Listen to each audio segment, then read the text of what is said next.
when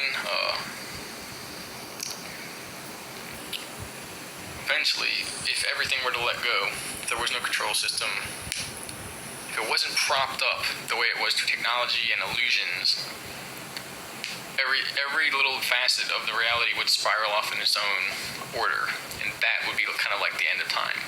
So it's being held off until people can manage themselves when that would happen. The idea is that we get thrown into hyperspace when that happens, and it's supposed to happen normally. That we're chilling, doing whatever we're doing, we're here, and then we navigate into a dream plane where all of a sudden our ancestors are, we can access all of time. Our DNA unfolds, basically. Or it activates more so, and the DNA of you here, the DNA of you in the other realities, all of it becomes one, and it's literally like we're walking through the walls of the universe, or time, and space, which is really just a fancy way of saying consciousness, to the point where, at that point, everything becomes our dream, and we can access all layers of the dream, which is becoming a creator, which is also what happens as soon as you go into the other side. The only place you're not doing that is here, in a collective, physically anchored reality. The point is, there are huge generators stabilizing this reality.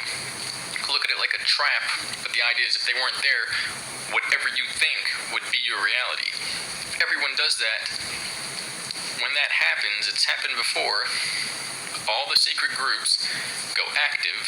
I mean, they're already active, but they're covert, not overt.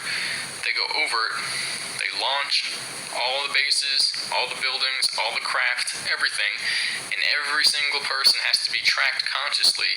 Apparently that happened the last one, all thrown into hyperspace, and for a split second we were in no time, and in that time we lasted for an eternity within basically kind of like a dream state void.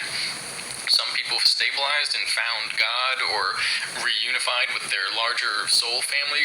Other people deviated in these outward spirals that these groups go active, track everyone in hyperspace, bring their consciousness back into material reality in another parallel, and this whole thing restarted, and it's done this way so that people have the chance to get to this point where they can reach that and know what's happening.